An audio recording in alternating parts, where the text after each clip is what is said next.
Bismillah. Alhamdulillah hamdan katsiran thayyiban mubarakan fih. Kama yuhibbu rabbuna wa yardah. Asyhadu an la ilaha illallah wahdahu la syarikalah.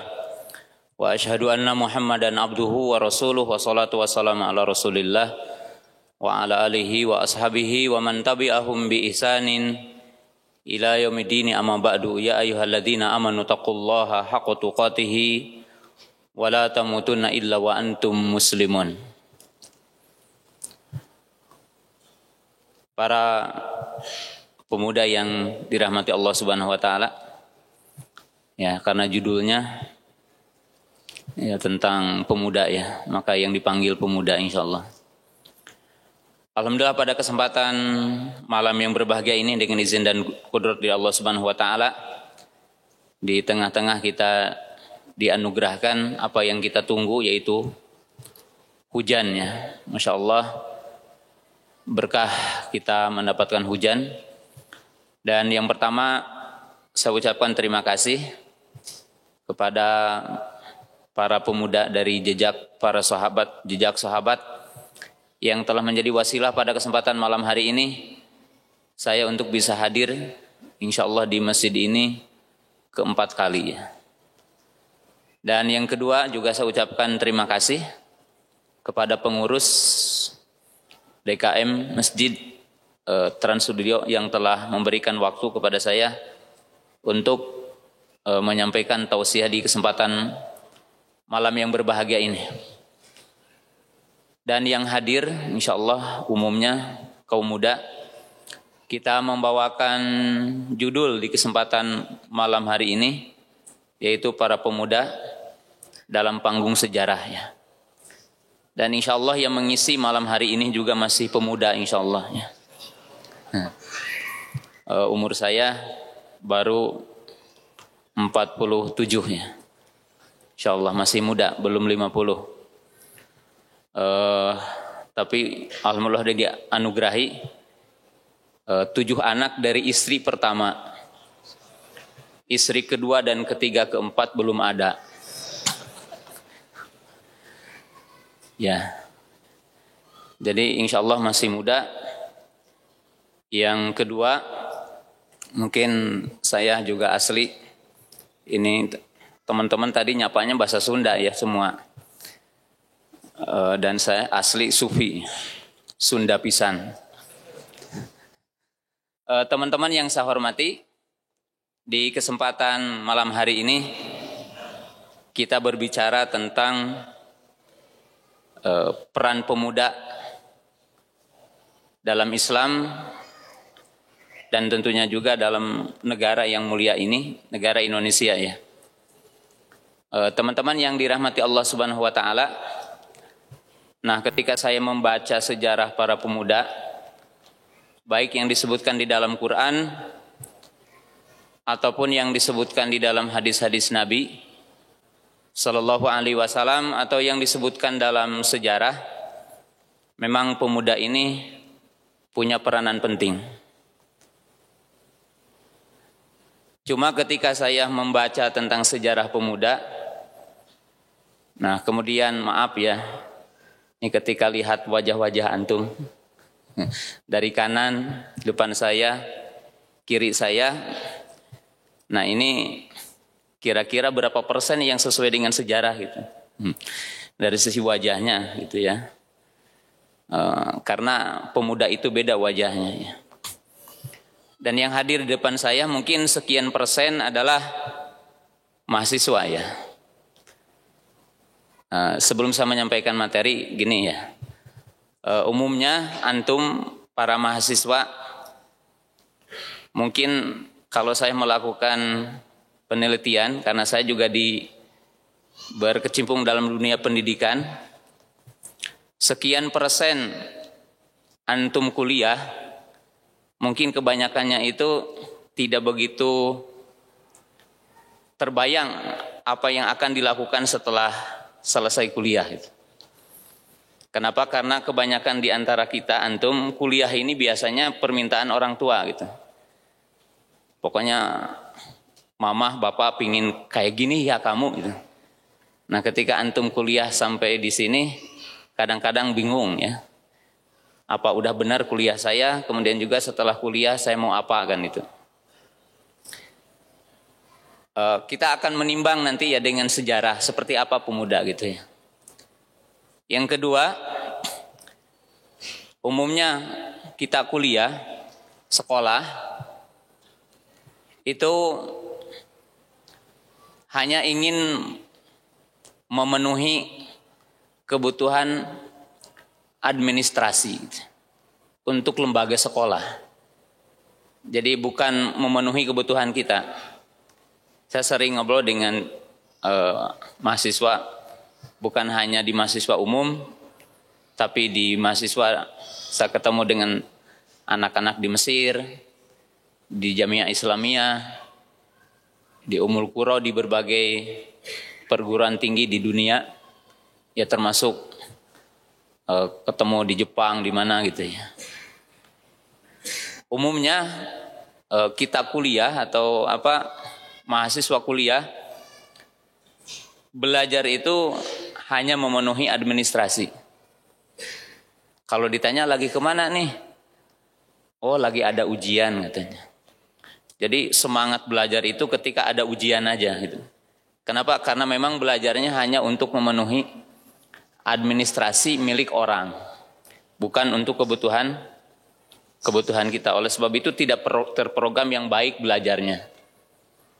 Nah, kita akan melihat bagaimana sih pemuda gitu.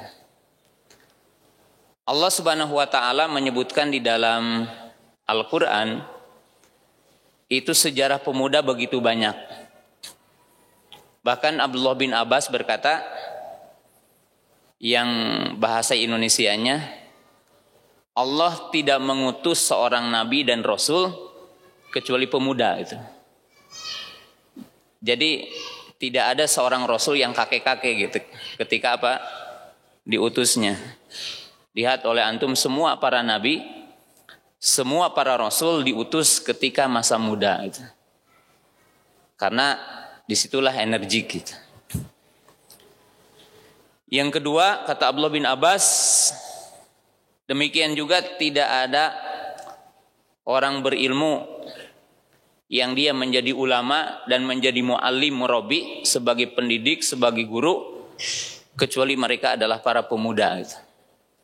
Bukan berarti masa tuanya tidak ngajar, tetapi masa keemasan mereka jadi ulama ketika masa muda. Oleh sebab itu, Al-Quran dan hadis itu punya perhatian penting kepada para pemuda. Ya, kita lihat dalam ayat Al-Quran, kata-kata fatan, kata-kata pemuda disebutkan dalam beberapa tempat. Ya, di antaranya disebutkan dalam 3 tempat ya. Yang pertama tentang kisah Nabi Ibrahim. Qalu sami'na fatan yadhkuruhum yuqalu lahu Ibrahim. Ya, ini disebutkan oleh Allah Subhanahu wa taala tentang kisah Nabi Ibrahim di dalam Al-Qur'an ketika beliau itu beradu argumentasi, adu hujjah dengan kaumnya. Kemudian dalam sejarah disebutkan bahwa Nabi Ibrahim alaihissalam menghancurkan berhala-berhala dan disisakan satu patung besar. Kemudian terjadilah heboh orang, ini siapa yang menghancurkan berhala-berhala? Maka orang-orang mengatakan qalu sami'na fatan yadhkuruhum yuqalu lahu Ibrahim. Kata mereka, kami mendengar siapa? Seorang pemuda. Tidak dikatakan kakek-kakek itu ya. Bukan orang yang tua, tapi disebutkan seorang pemuda. Yadhkuruhum. Artinya yang suka mencela berhala-berhala. Yuqalu lahu Ibrahim. Yang mereka menamainya Ibrahim. Jadi disebutkan pemuda. Yang kedua, kisah Ashabul Kahfi. Allah berfirman, "Nahnu naqussu 'alaika bil haqq. Innahum fityatun amanu bi rabbihim wa zidnahum huda." Kami menceritakan kepada mereka berita yang hak. Ya, jadi cerita yang hak, yang benar. Sesungguhnya mereka adalah para pemuda. Tapi ada idhofatnya, beriman kepada Allah. Maka disebutkan pemuda. Kemudian yang ketiga, yaitu tentang kisah Nabi Musa alaihim salam. Jadi Nabi Musa alaihi salam. Allah berfirman, "Idz qala li fatahu." Ketika Nabi Musa berkata li fatahu, kepada anak mudanya. Jadi yang mengikuti beliau adalah para pemuda. Jadi di dalam Al-Qur'an Allah Subhanahu wa taala mengkisahkan kisah yang sangat agung tentang Nabi Musa alaihi salam, pengikutnya adalah para pemuda. Nabi Ibrahim adalah seorang pemuda. Kemudian Ashabul Kahfi adalah seorang pemuda. Ya, jadi dalam sejarah disebutkan selalu pemuda. Kemudian di dalam hadis-hadis Nabi SAW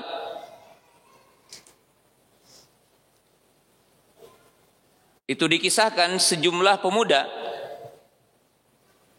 yang menjadi pembantu Nabi Sallallahu Alaihi Wasallam, yang membela Nabi SAW dan membela agama ini. Saya berikan beberapa contoh yang sederhana tentang pemuda bersama Nabi SAW. Salah satu di antara mereka adalah Malik ibnu Huairis. Ya, Malik ibnu Huairis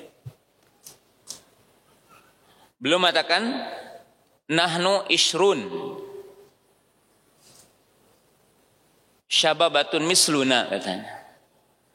Beliau mengatakan kami ini 20 orang pemuda sebaya dengan saya katanya.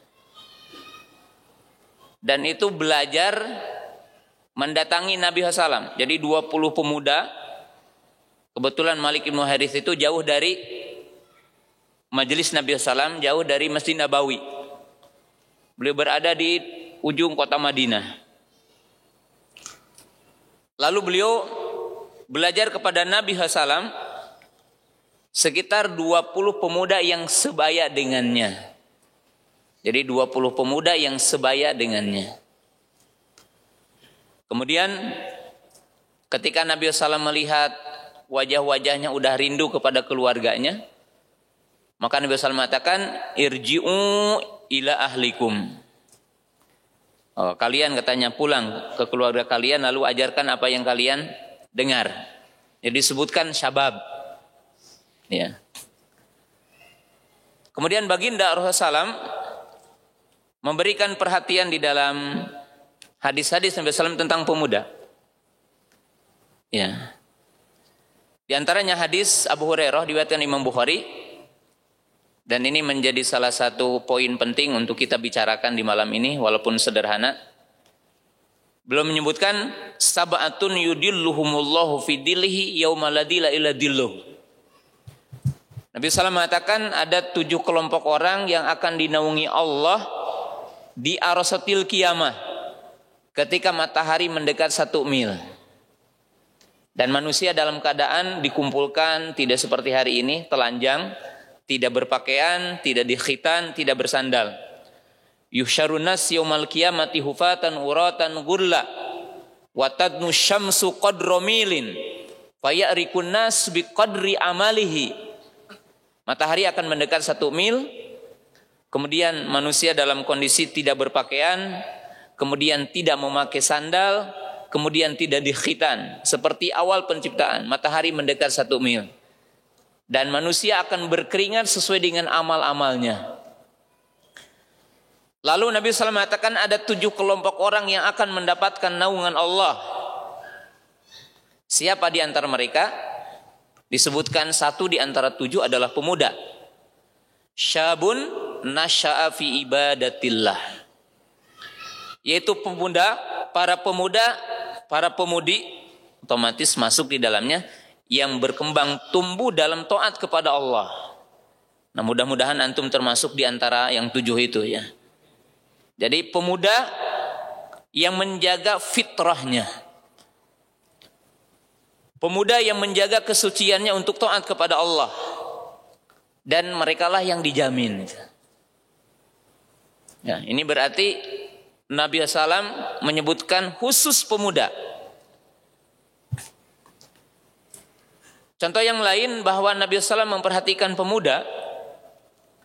Beliau menyebutkan iktanim khamsan qabla khamsin. Jangan menyia-nyiakan 5 perkara sebelum datang 5 perkara. Karena kalau udah datang yang lain dari 5 perkara akan menyesal. Di antara 5 perkara Nabi SAW mengatakan apa? Sababaka qabla haramika. Jagalah masa mudamu sebelum datang masa tua. Nah, di dalam hadis ini menunjukkan, maaf ya, masa muda ini masa cemerlang. Jadi kalau mau belajar ya di masa muda gitu. Kalau mau menghafal di masa muda. Kalau mau berdakwah di masa muda. Kalau ingin jadi orang hebat di masa muda itu. Karena kalau jadi orang hebat di masa muda, pengaruhnya akan beda. Ya. Saya rasakan sebelum 50 tahun masih mampu mobilisasi kemana terus ya. Ke seluruh penjuru Indonesia berjalan ya. Dan kuat fisiknya. Tapi mungkin kalau udah 50 tahun ke atas nanti akan lebih sedikit itu keluar. Ya, kalau ingin berjuang, berjihad ya di masa muda. Ingin menghafal di masa muda. Umar Ibn Khattab radhiyallahu ta'ala memberikan nasihat yang bahasanya gini. Tafaqqahu qabla an tusawwidu. Kata Umar Ibn Khattab radhiyallahu ta'ala anhu, jadilah kalian orang yang faqih dan belajarlah kalian sebelum Anda jadi orang tua gitu. Sebelum Anda menikah, sebelum Anda punya jabatan. Karena kalau udah punya semua itu akan repot gitu. Kemudian yang ketiga kita lihat hadis ya tentang pemuda. Nabi sallallahu alaihi wasallam memperhatikan tentang pemuda. Seperti antum semua, ini masa-masa gejolak syahwat begitu dahsyat. Ya, antum pingin nikah enggak? Jawab dong, cepat. Pingin? Ini lesu-lesu. Ya, semua pingin nikah. Yang tidak ingin nikah itu harus datang ke psikiater. Datang ke dokter ya. Ke orang yang tidak ingin nikah harus datang ke dokter berobat ya. Maka Nabi SAW menyapa khusus, ya ma'syaros sabab, wahai para pemuda, gitu. Manistata'a minkumul ba'ah. Siapa di antara kalian yang udah mampu untuk nikah, nikah cepat katanya. Kalau belum mampu, fa'alaihi bisyam, maka baginya banyak saum. Ya. Berarti ini apa? Nabi SAW punya perhatian tentang apa? Pemuda. Ya ma'syaros sabab. Ya ma'syaros sabab. Jadi dipanggil khusus, wahai para pemuda. Ya. Nah, setelah kita melihat beberapa ayat, dalil, hadis, kemudian para ulama menyebutkan para pemuda. Nah, timbul pertanyaan yang kedua, kenapa Al-Quran, kenapa Sunnah, kenapa para ulama punya perhatian tentang pemuda? Ya, ada 5 alasan. Ya, supaya antum tahu jati diri nih. Oh, saya ini begini. Yang pertama, masa muda itu masa paling nikmat gitu, dalam hidup. Ya. Dinamakan masa keemasan. Dalam arti kalau ingin berbuat, berbuatlah di masa muda. Karena Allah Subhanahu wa taala telah mengisyaratkan dalam surah Ar-Rum ya. Ayat 54 Allah berfirman, Allahul ladzi khalaqakum min dha'fin tsumma ja'ala min ba'di dha'fin quwwah tsumma ja'ala ba'da quwwatin dha'fa wa syaibah wa yakhluqu ma yasha wa huwal alimul qadir. Ayat mengatakan dialah Allah yang menciptakan kamu dari yang lemah. Kemudian Allah Subhanahu wa taala menjadikan dari masa lemah masa kuat. Kemudian setelah masa kuat lemah dan menjadi tua, renta. Jadi Allah Subhanahu wa taala ngasih tahu kepada kita, mengasih tahu kepada para pemuda, masa kita sekarang ini masa keemasan. Masa yang dimana Allah memberikan nikmat al-quwwah. Jadi memberikan nikmat al-quwwah, kekuatan. Kekuatan dari sisi apa? Dari dua sisi mestinya ya. Quwwah jasadiyah wa quwwah akliyah. Jadi masa kekuatan fisik, ya kalau mau berjihad bisa nenteng senjata gitu ya. Kalau berjihadnya tolabul ilmi bisa lama duduknya gitu. Kalau udah tua kan pinginnya nyelonjor gini kan itu. Kemudian udah gini ya, kalau antum gini-gini lagi taklim itu menunjukkan udah tua gitu. Fisiknya kuat itu. Kemudian kekuatan dari sisi akal, kemampuan menghafal, kemampuan mencerna, kemampuan memahami. Nih, Allah Subhanahu wa taala ngasih tahu. Itu yang pertama. Kenapa Allah berbicara tentang pemuda? Yang kedua, karena pemuda itu dikatakan syababul yaum rijalul ghad wal aba fil mustaqbal. Diisyaratkan dalam Quran, hadis dan aqwal ulama bahwa para pemuda antum ini adalah lelaki di masa depan dan orang tua di masa yang akan datang. Jadi kalau bangsa Indonesia ingin maju, ditentukan oleh antum hari ini gitu. Siapa yang akan menjadi gubernur di masa depan, siapa yang akan jadi presiden, siapa yang akan jadi bupati, siapa yang akan jadi imam masjid ditentukan oleh antum. Kalau ingin presiden kita Indonesia yang hafal Quran, harus muncul dari antum yang hafal Quran. Kalau kita ingin gubernur seluruh Indonesia yang hafal Quran, timbul dari antum yang hafal Quran dari masa mudanya. Di ITB tapi hafal Quran, di Unpad tapi hafal Quran. Kalau nanti jadi pejabat, ya, atau di IPDN ya, hafal Quran sehingga nanti bisa paham ya, paham tentang apa sih radikalisme, kan jelas kan. Jangan sampai orang ke masjid dikatakan radikal nanti kan itu. Jadi orangnya paham, oh Islam ini seperti ini kan itu, jelas. Maka dikatakan apa? Syubabul yaum rijadul ghad wal abapil mustaqbal. Ya, artinya akan mendidik anak ini antum hari ini. Ini yang kedua. Yang ketiga, bahwa tadi udah dikatakan sejarah membuktikan bahwa semua orang yang punya peran dalam sejarah itu para pemuda. Ya. Nabi Ibrahim pemuda, Nabi Daud pemuda, Nabi Sulaiman pemuda, Nabi Musa pemuda, Nabi Yusuf pemuda, gitu kan?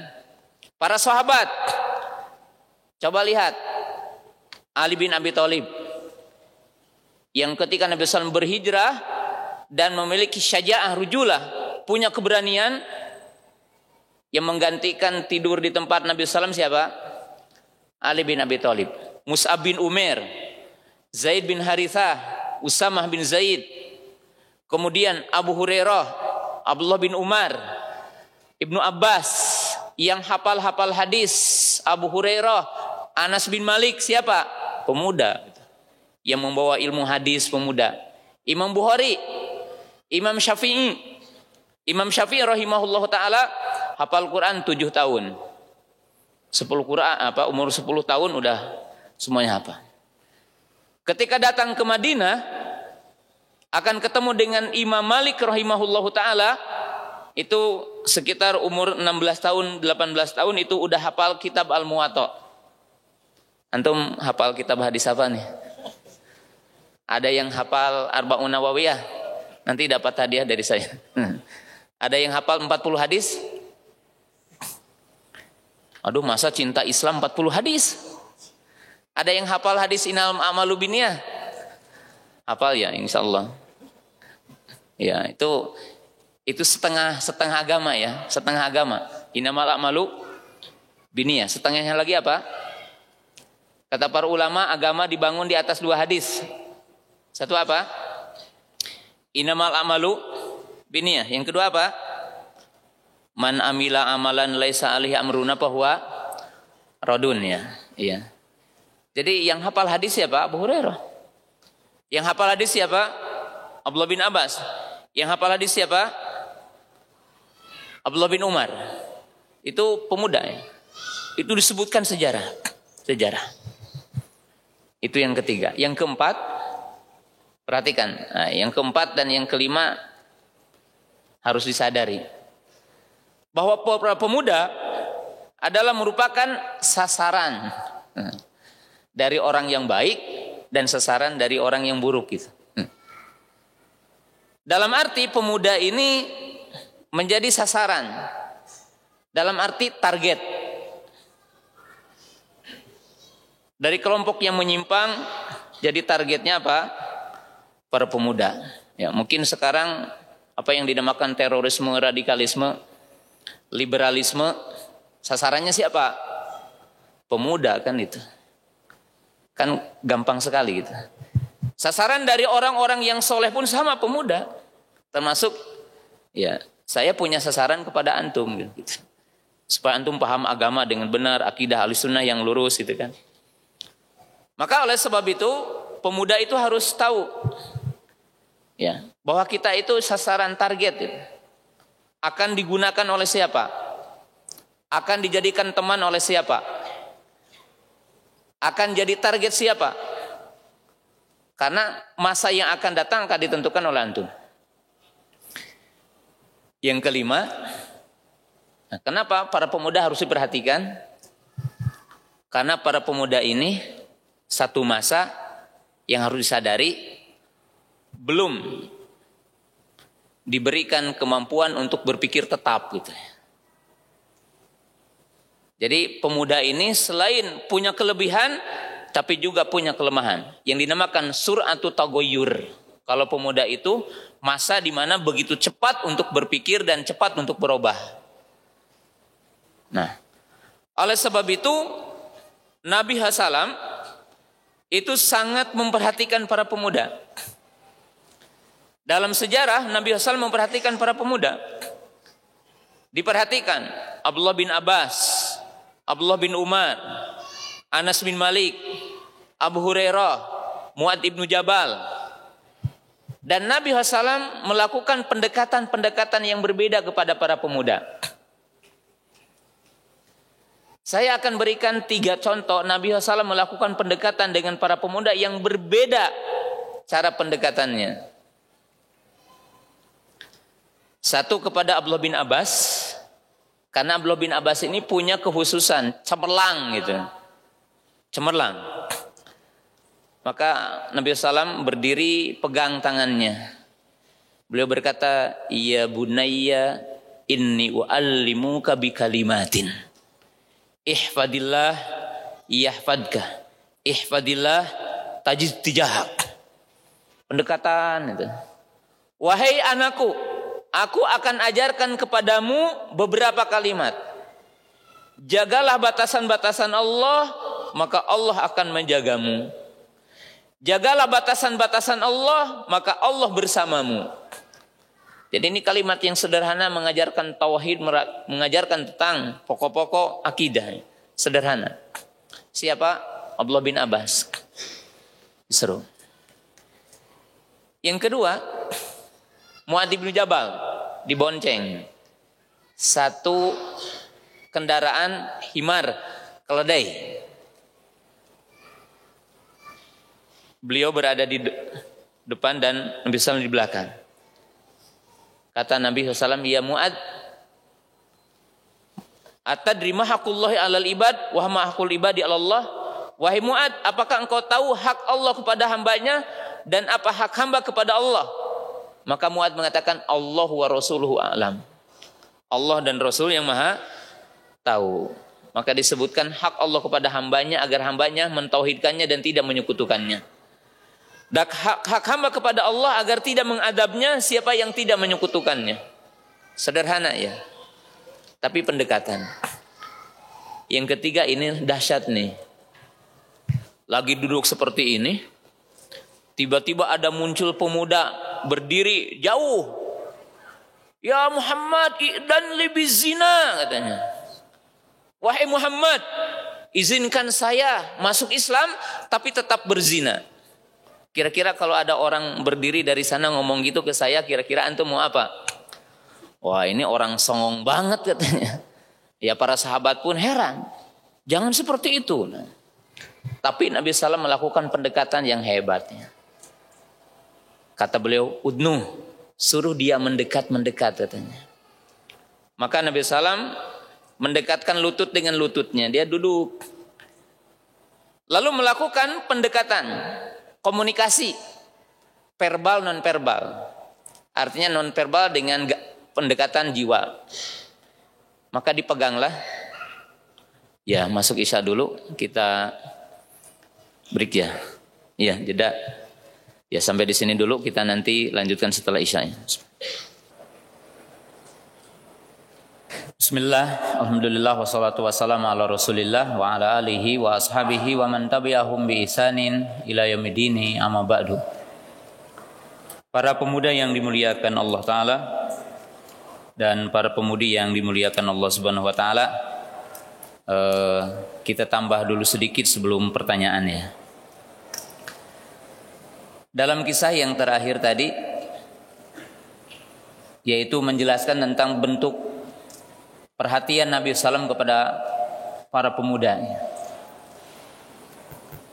Bagaimana Nabi SAW mendekati para pemuda.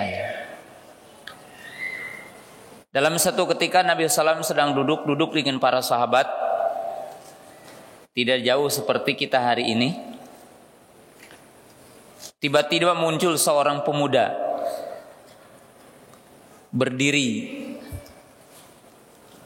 Gayanya ala Arab Badui, orang pinggiran, suaranya keras, nyaring, dan bertanya sambil berdiri, ya Muhammad, i'dan li bizina. Wahai Muhammad, izinkan aku berzina. Artinya pemuda ini ingin masuk Islam dan ingin komitmen dalam Islam. Tapi beri kemudahan aku berzina. Maka spontan para sahabat menegurnya, seolah-olah akan mengusir pemuda ini. Tapi Nabi SAW sangat cermat, bijak dan rahmah. Beliau mengatakan, udnu, dekatkan si pemuda itu. Maka si pemuda itu mendekat kepada Nabi SAW sambil duduk, lutut dengan lututnya didekatkan, bersimpuh. Lalu Nabi SAW memegang pemuda itu, memegang dadanya. Lalu Nabi SAW berdialog dengan dialog yang Masya Allah, agung sekali. Beliau bertanya, apakah ibumu masih hidup? Punya ibu enggak? Punya. Punya saudara perempuan, adik atau kakak perempuan? Punya. Punya bibi? Punya. Mulailah Nabi SAW berdialog dan bertanya, atuhibbuhu li ummik? Kalau dibahasakan, apakah engkau rela jika ada orang yang menzinahi ibumu? Jadi seolah-olah ditanya, apakah engkau rela menzinahi ibumu? Yang dimaksud bukan berarti ia melakukan zina dengan ibunya, karena itu tidak mungkin masuk akal. Tapi Nabi SAW bertanya, apakah engkau rela kalau ada orang lain yang menzinahi ibumu? Maka pemuda itu mengatakan, demi Allah, aku adalah jaminannya. Dalam arti tidak ridho. Lalu ditanya lagi, atuhibbuhu li ukhtik? Apakah engkau mencintainya terjadi kepada saudarimu? Sama jawabannya.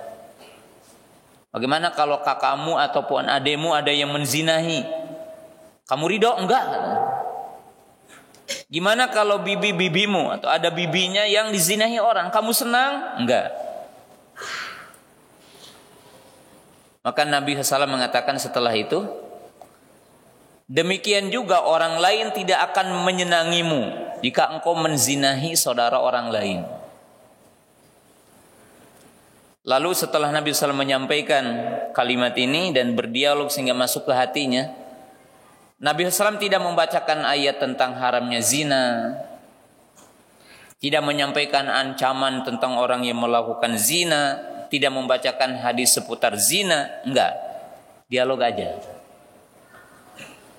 Lalu Nabi SAW mendoakan si pemuda ini. Apa doa Nabi SAW? Allahumma gfir danbah wa tahhir qalbah wa hassin farjah.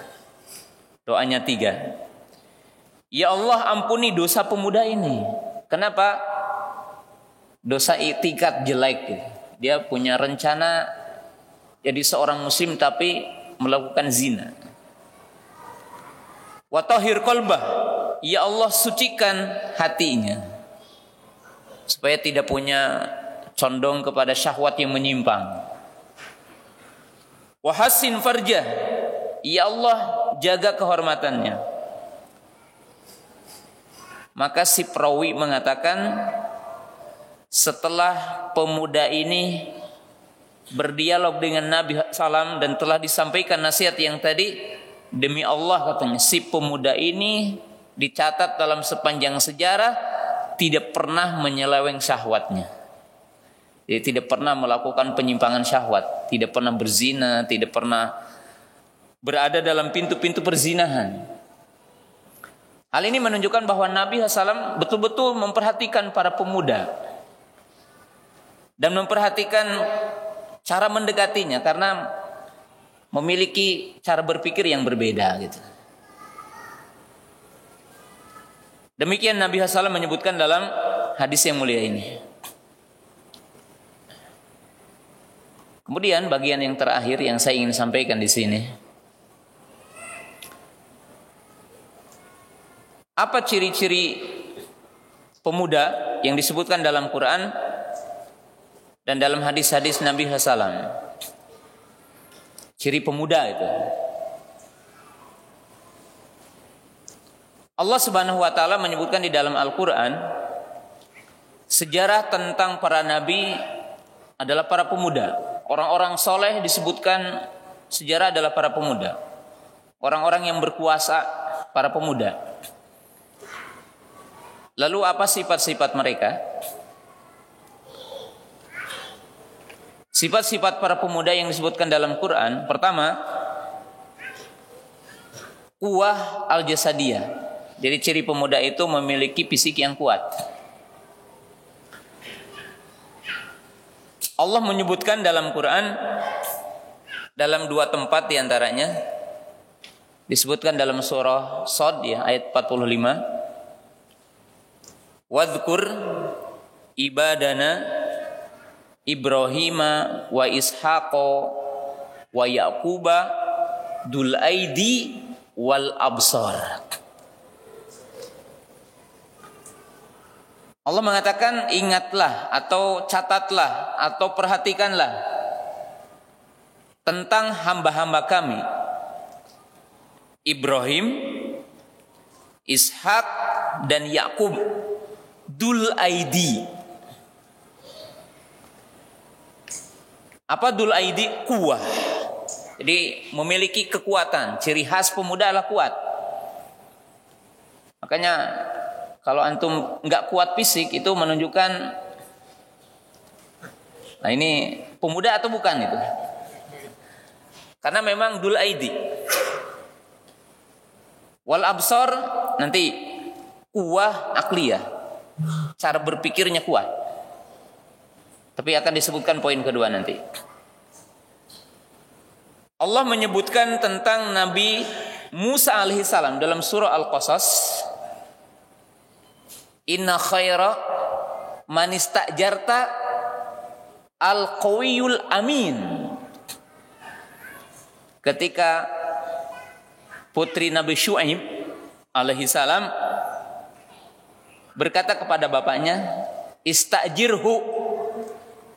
Itu katanya Nabi Musa, jadikanlah pekerja. Artinya untuk jadi pengembala kambingnya. Kenapa dipilih Nabi Musa? Al-qawiyul amin. Qawi, fisiknya kuat. Kan disebutkan Nabi Musa alaihissalam ketika ada kabilahnya dengan kabilah yang lain bertengkar, dan kabilahnya Nabi Musa minta pertolongan kepada beliau, maka Nabi Musa memukulnya dan satu kali pukul meninggal. Nah, kalau antum berapa orang nih kalau antum berantem? 1-1 atau 1-5? Nah, Nabi Musa satu kali pukul apa? Meninggal. Qawi. Ngangkat batu, ngangkat air itu kan Nabi Musa itu qawi. Nah, ini pemuda. Jadi fisiknya kuat. Yang ketiga, lihat dalam surah Al-Baqarah tentang Talut yang Allah pilih sebagai panglima perang untuk mengalahkan Jalut, untuk memimpin Bani Israel.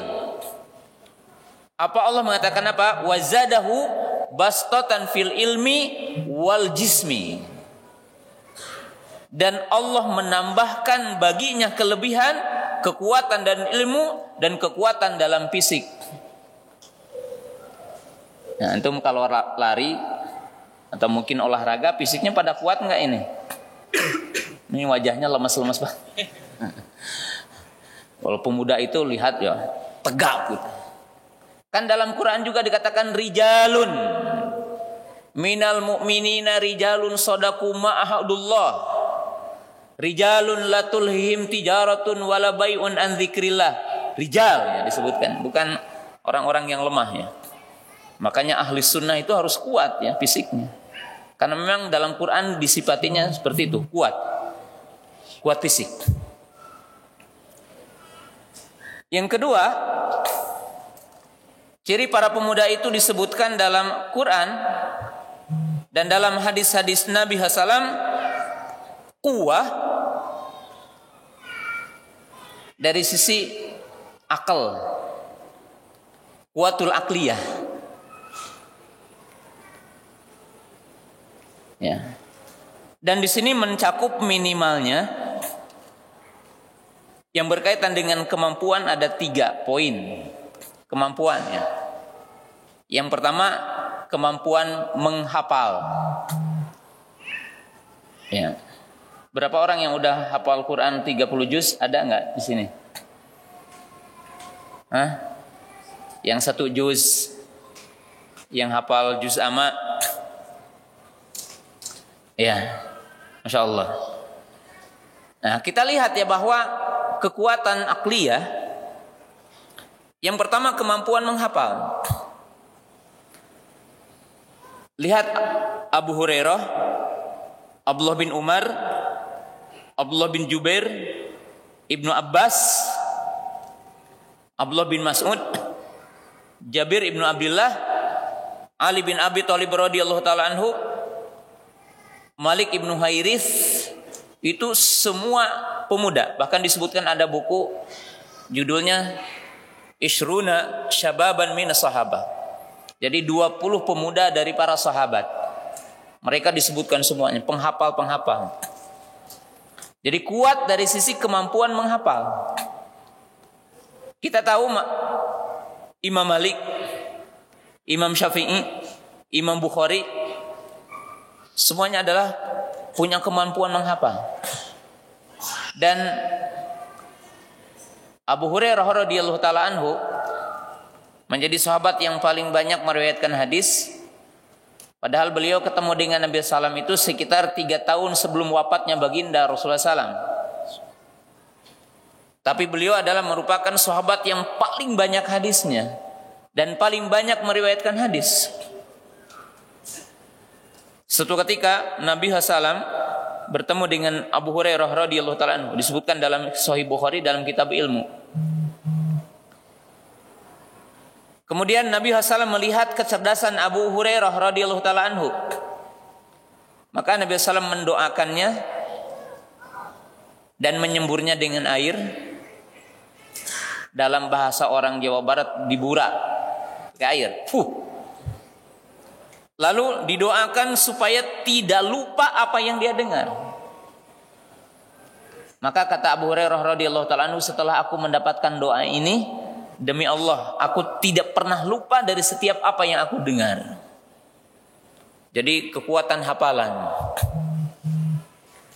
Abdullah bin Abbas radhiyallahu taala anhu didoakan oleh Nabi SAW dengan doa, Allahumma faqihu fid din wa alimhu fit ta'wil. Ya Allah, semoga jadikan beliau ini orang yang faqih dalam agama dan diajarkan kepadanya tafsir. Siapa? Abdullah bin Abbas radhiyallahu taala anhu. Jadi teman-teman yang saya hormati, masa antum ini bukan masa seperti mungkin memang harus dirubah mindset cara berpikir kita. Kan kalau sekarang itu ya untuk kajian anak muda itu ya kajiannya itu ajalah yang mungkin banyak ketawanya kan gitu ya. Padahal kesempatan antum ini memang kesempatan emas. Bagaimana anak muda ini kesempatan yang paling tepat untuk waktunya menjadi orang yang cemerlang. Bukan orang yang hanya dibawa dengan santai kan gitu. Karena ini masa yang dinamakan waktu orang itu untuk menguasai ilmu. Karena masa hafalan, kemampuan yang kuat itu situ. Yang kedua, masa muda ini juga adalah masa kekuatan dari sisi pemahaman. Jadi kecerdasan, kemampuan untuk tadi menalar, kemampuan untuk memahami, kemampuan untuk mencermati, kemampuan untuk menelaah di masa ini. Saya akan memberikan contohnya di dalam hadis. Lihat Imam Bukhari membuat bab satu hadis dengan 2 bab dalam Kitabul Ilmi. Bab yang pertama, bab memberikan pertanyaan kepada murid. Artinya bab guru memberikan pertanyaan kepada murid. Setelahnya beliau menyebutkan bab ilmu adalah faham. Al-fahmu fil ilmi. Faham dalam ilmu. Diceritakan di situ bahwa Nabi SAW sedang duduk-duduk seperti ini dengan para sahabat. Di situ ada Abu Bakar, di situ ada bapaknya Umar, di situ ada Utsman dan sahabat-sahabat besar. Tiba-tiba Nabi SAW utiya bijimarin. Nabi SAW diberikan hidangan pucuk kurma. Kalau orang Jawa Barat itu kalau kita ngambil kelapa itu ada humut ya, orang Sunda bilangnya humut itu pucuk kelapa suka disayur ya. Ya, maka Nabi SAW dihidangkan itu. Tiba-tiba Nabi SAW memberikan pertanyaan kepada para sahabat, siapa di antara kalian yang tahu ada pohon yang tidak jatuh daunnya dan itu perumpamaan orang mukmin? Itu para sahabat yang lain menerka, ada yang mengatakan pohon yang berduri yang ada di lembah-lembah, ada yang mengatakan daun bidara, ada yang ini semuanya. Abdullah bin Umar waktu itu belum sampai dewasa.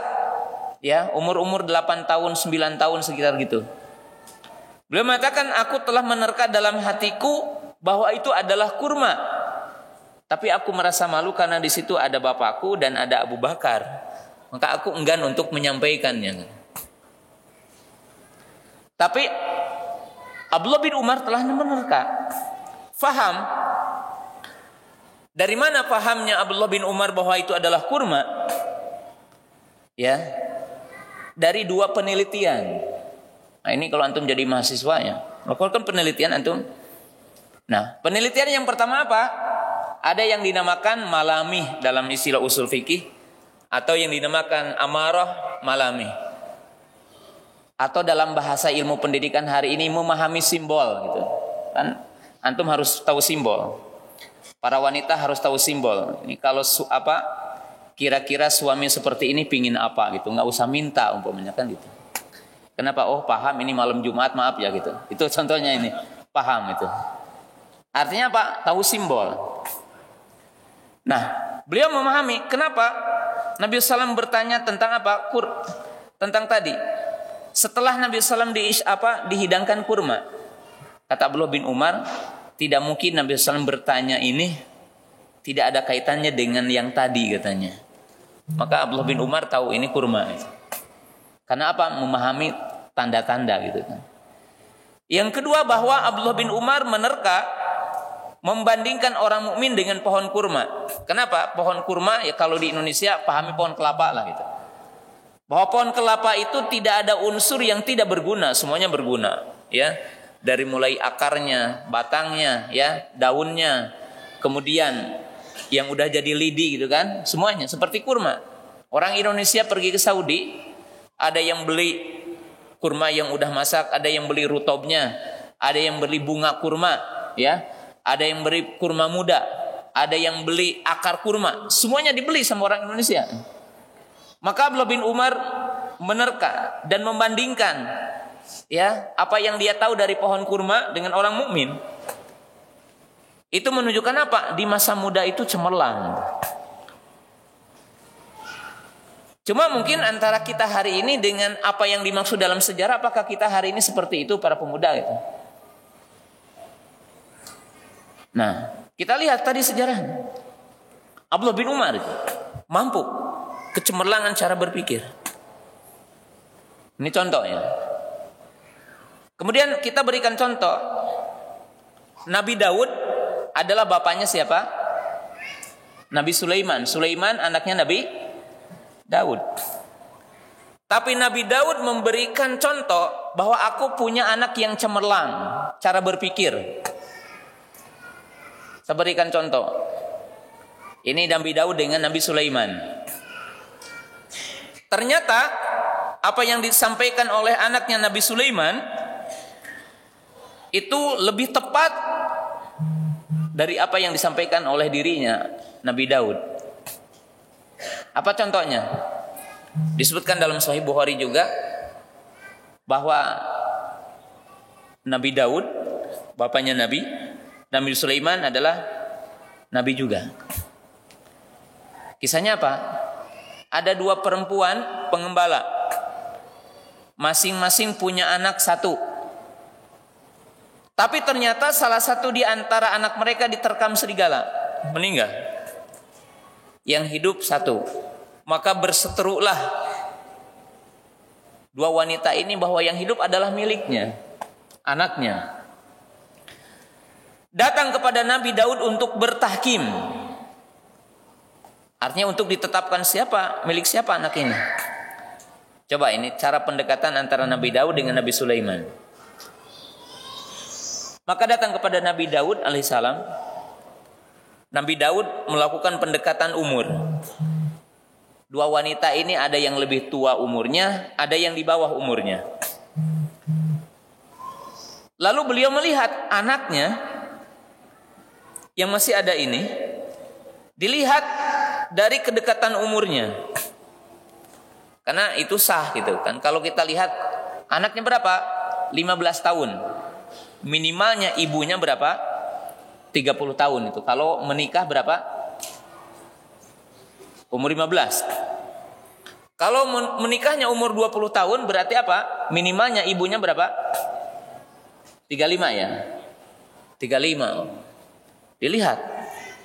Maka Nabi Daud alaihissalam menyerahkan kepada yang lebih tua umurnya. Karena melihat anak ini. Boleh istihad karena itu sah. Gitu. Lalu Nabi Daud berkata, wahai anakku, kamu punya solusi enggak untuk menyelesaikan masalah ini? Kata Nabi Sulaiman, aku punya, tapi beda dengan bapak. Lihat anaknya berani. Gitu.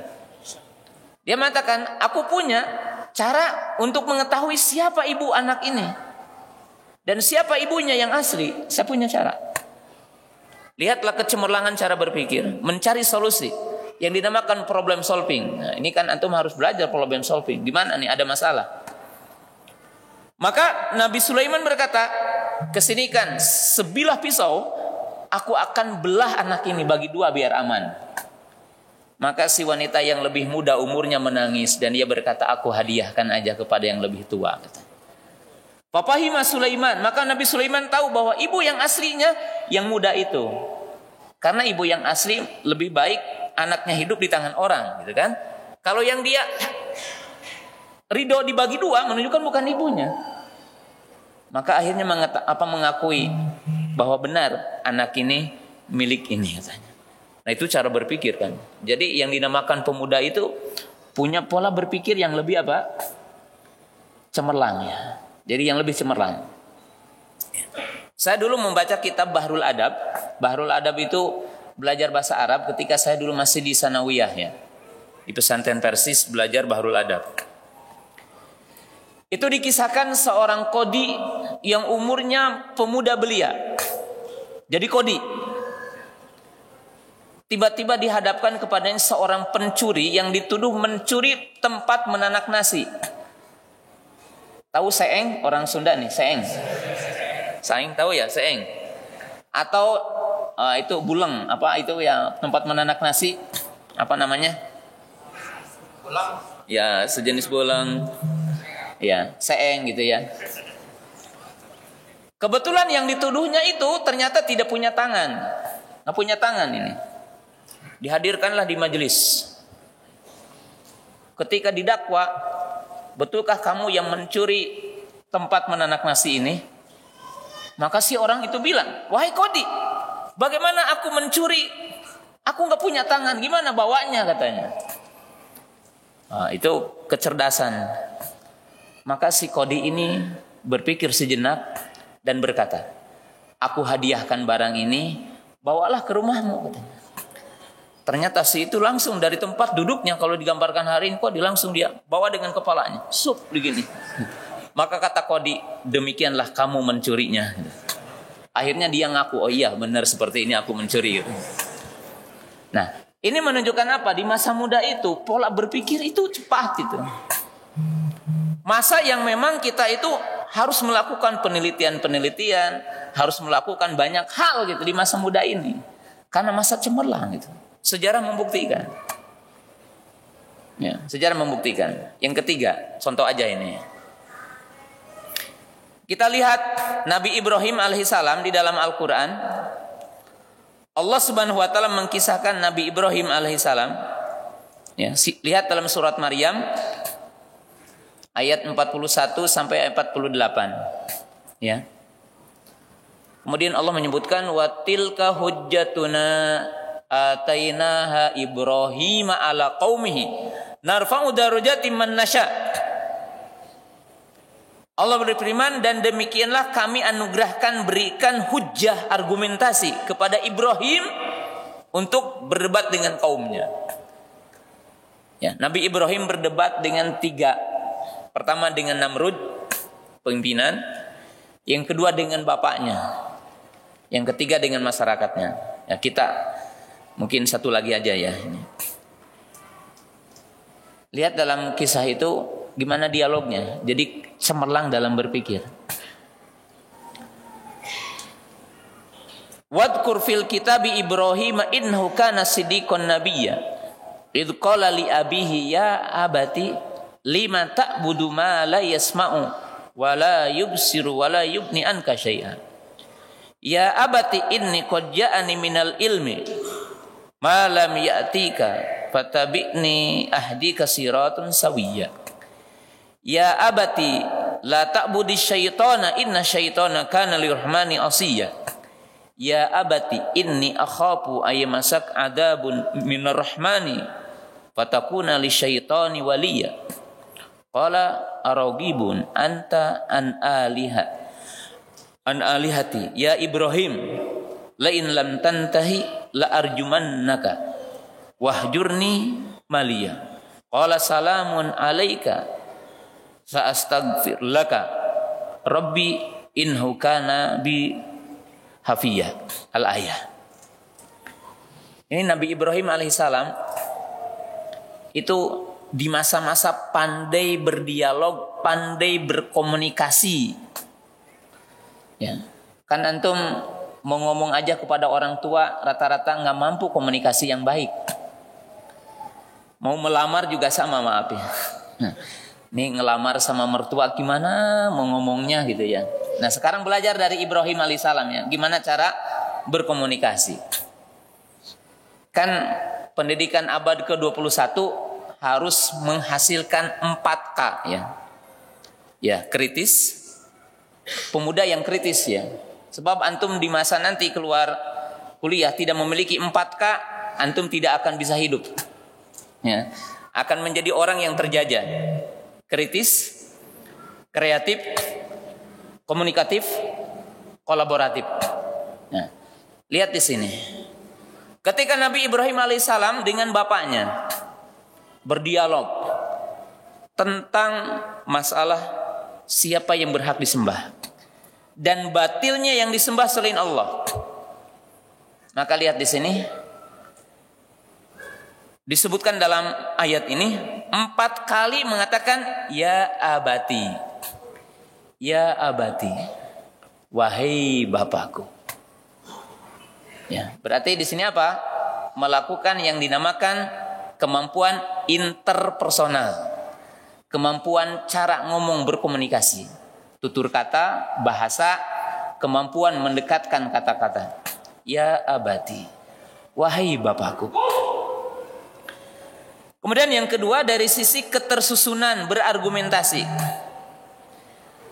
Beliau mengatakan, wahai bapakku, kenapa engkau menyembah zat yang tidak mendengar, zat yang tidak melihat, zat yang tidak memberikan apa-apa kepadamu? Ya, itu berhala. Ini hujah pertama. Kedua, wahai bapakku, sungguh Allah telah memberikan kepadaku ilmu yang tidak diberikan kepadamu. Ya. Dan aku ingin membimbingmu ke jalan yang lurus. Nah, berarti di sini hujah. Kenapa saya ngomong? Saya punya ilmu. Satu ilmu yang tidak diberikan kepada Bapak. Itu ilmu dari Allah wahyu. Kemudian setelah itu beliau berkata, wahai Bapakku, janganlah engkau menyembah syaitan. Kenapa? Karena syaitan itu makhluk yang maksiat kepada Allah. Kemudian setelah itu menyampaikan rasa kasih sayang. Wahai Bapakku, aku merasa takut bahwa azab akan menyentuhmu nanti kalau engkau tidak mengikutiku. Ya. Kemudian apa kata bapaknya? Walaupun hujahnya udah begitu hebatnya, tapi bapaknya tetap aja mengatakan, wahai anakku Ibrahim, apakah engkau itu tidak senang dengan sembahan-sembahanku? Berhenti kamu dari ngomong seperti ini, kata bapaknya. Kalau tetap seperti ini, aku akan meranjammu dan aku akan mengusirmu. Tapi apa kata Nabi Ibrahim? Tidak marah Nabi Ibrahim. Bila mengatakan apa? Qala salamun alaika. Ya, keselamatan bagimu. Walaupun engkau tidak mengikutiku, aku akan berusaha untuk meminta pengampunan kepadamu. Nah, lihatlah Nabi Ibrahim alaihissalam. Ini seorang pemuda yang memiliki yang dinamakan multi skill. Ya. Dari sisi apa? Hard skill. Hard skillnya apa? Punya keahlian ilmu yang kuat. Soft skillnya apa? Kemampuan interpersonal, mampu berkomunikasi. Interpersonalnya mampu meregulasi diri, tidak marah gitu. Ya, lihat ya, ini pemuda ya. Antum mampu nggak nih ngomong dengan orang lain dibantah, tidak marah gitu? Ini Nabi Ibrahim alaihissalam di masa muda seperti ini. Kemampuan bagaimana? Ya, bapakku belum paham ya, mengatakan salamun alaik. Nah ini pendekatannya. Kalau saya bahas ini panjangnya, cuma ini bagian-bagian terkecil gitu. Bagaimana Nabi Ibrahim alaihissalam? Nah ini masa muda itu. Ciri ya, kekuatan mampu berdialog. Hujjah, siasah. Ya. Nah, contoh yang kedua Nabi Ibrahim dengan apa? Dengan raja. Yaitu raja siapa?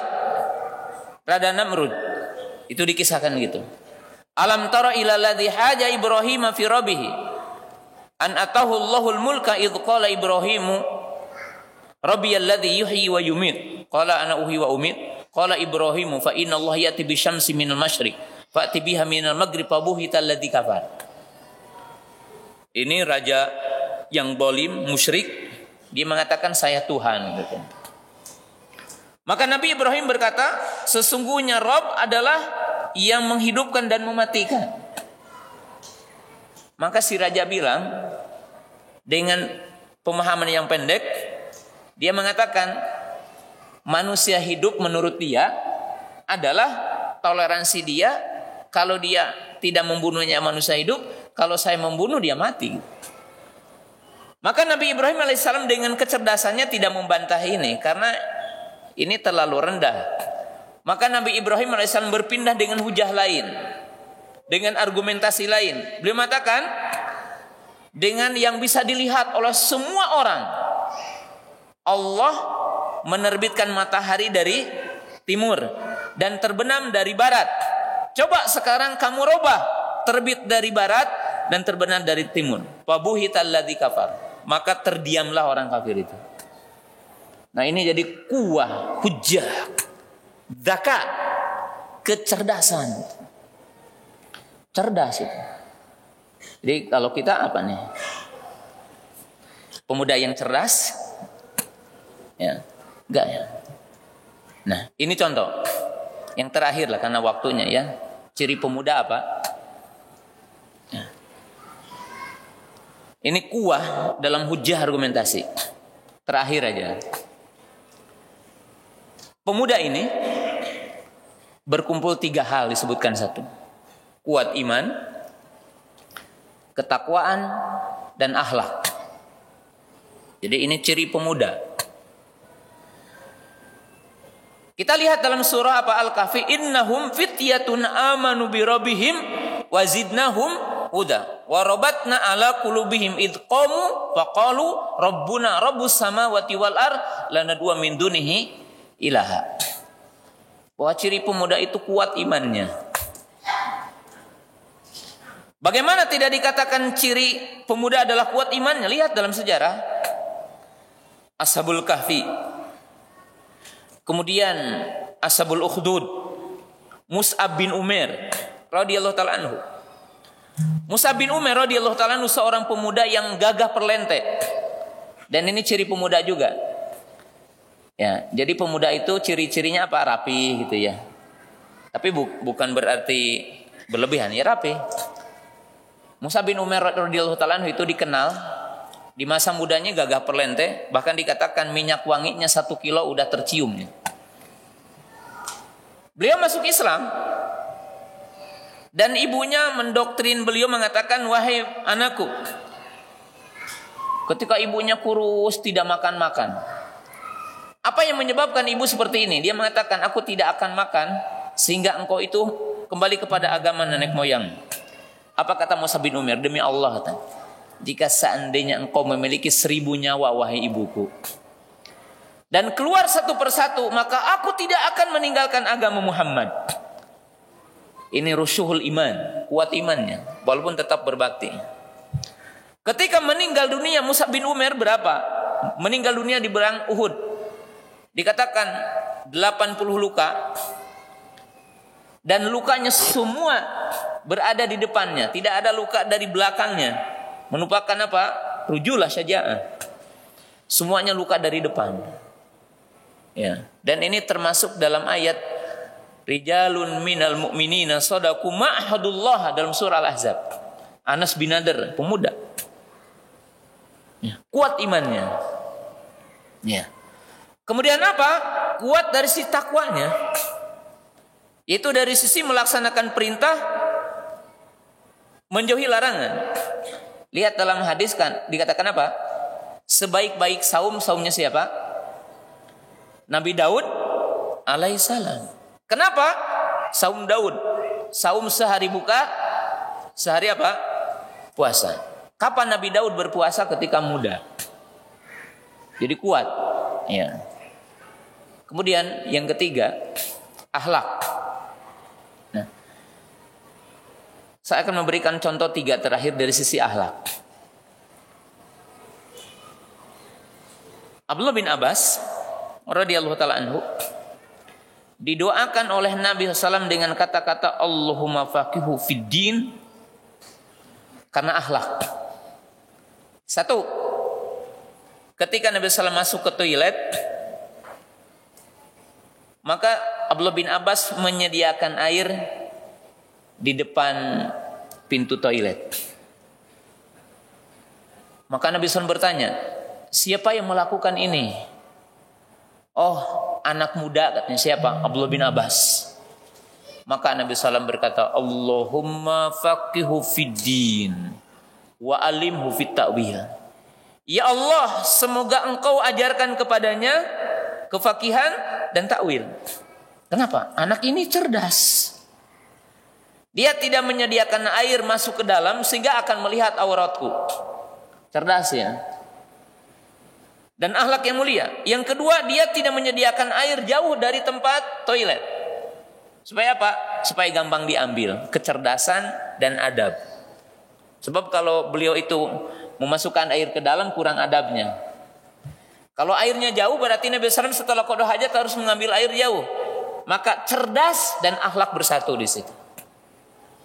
Kedua, Nabi SAW bangun tidur dan beliau tidur di rumahnya, ya apa, Maimunah, saudaranya Abdullah bin Abbas. Nabi SAW keluar, wudu, beliau pun ikut wudu. Nabi SAW sholat, beliau sholat. Tapi beliau sholatnya salah di waktu itu, berada di sebelah kiri Nabi SAW. Maka dijawer telinganya oleh Nabi SAW, dipindahkan ke kanan dan sejajar dengannya. Tiba-tiba Abdullah bin Abbas itu mundur ke belakang. Setelah sholat Nabi SAW mengatakan, apa yang menghalangimu untuk sejajar denganku? Apa kata Abdullah bin Abbas? Aku berpikir orang sepertiku tidak layak sejajar dengan Nabi gitu. Maka kata Abdullah bin Abbas, maka Rasulullah SAW berdoa kepadaku agar bertambah ilmuku, agar bertambah kefakihanku. Di situ apa? Abdullah bin Abbas berakhlak sekali. Dari sisi apa? Dari sisi beliau menghormat kedudukan Nabi. Khusus. Beliau tidak ingin sejajar. Sebagai penutup, Abdullah bin Umar yang tadi. Beliau hadir bersama Nabi SAW dan hadir di situ ada Abu Bakar, ada Umar, ada Utsman, ada sahabat-sahabat besar. Ditanya, tahukah apa siapa yang tahu ada pohon yang tidak jatuh daunnya dan itu seperti orang mukmin? Kata Abdullah bin Umar, aku telah menerka itu adalah pohon kurma. Tapi aku malulah. Di situ ada orang besar, Abu Bakar, ada bapakku. Hormat. Ya, kalau kita mungkin antum ini ada walimahan, ada ustad, ada orang besar, nyelonong aja gitu kan. Nyelonong makan paling dulu. Sob gitu. Ada orang tua kan di sini umpamanya orang terkenal gitu. Antum persilahkan. Ini adab. Ternyata apa? Para sahabat, anak muda itu beradab. Dan itu yang dikatakan oleh para ulama, belajar adab sebelum belajar apa? Ilmu. Jadi ciri pemuda itu beradab. Ya. Beradab yang sangat mulia. Dan Umar berkata begini. Abdullah bin Umar berkata kepada bapaknya, wahai bapakku, katanya, kalaulah aku tidak malu dengan Umar, dengan Abu Bakar dan yang lainnya, aku ingin ngomong tadi, katanya. Maka kata Umar, apa kata beliau? Seandainya kamu tadi menjawab dan memberanikan diri mengatakan itu adalah pohon kurma, maka ilmu yang Allah berikan kepadamu, aku anggap itu lebih baik dari dunia dan seisinya. Jadi Umar menganggap bahwasanya ilmu lebih mulia dari dunia dan seisinya. Nah, teman-teman yang dimuliakan Allah Subhanahu wa taala, nah, ini sejarah para pemuda ya. Tentunya udah bergeser dengan pemuda hari ini gitu. Nah, maka saya ingin mengajak dari judul ini dan dari pembicaraan yang sederhana ini, ya setidaknya merubah paradigma berpikir tentang siapa pemuda itu. Nah, termasuk juga kalau kita bikin kajian pemuda, ya mungkin juga harus berubah gitu, karena masa muda itu masa emas gitu. Masa kita di situ kuat hafalan, masa di situ kuat berpikir, masa di situ adalah kuat memahami dan seterusnya. Barangkali itulah yang saya bisa sampaikan dalam kesempatan malam yang berbahagia ini. Ya, mungkin kalau masih sabar ada pertanyaan, saya masih siap untuk menjawab pertanyaan-pertanyaan.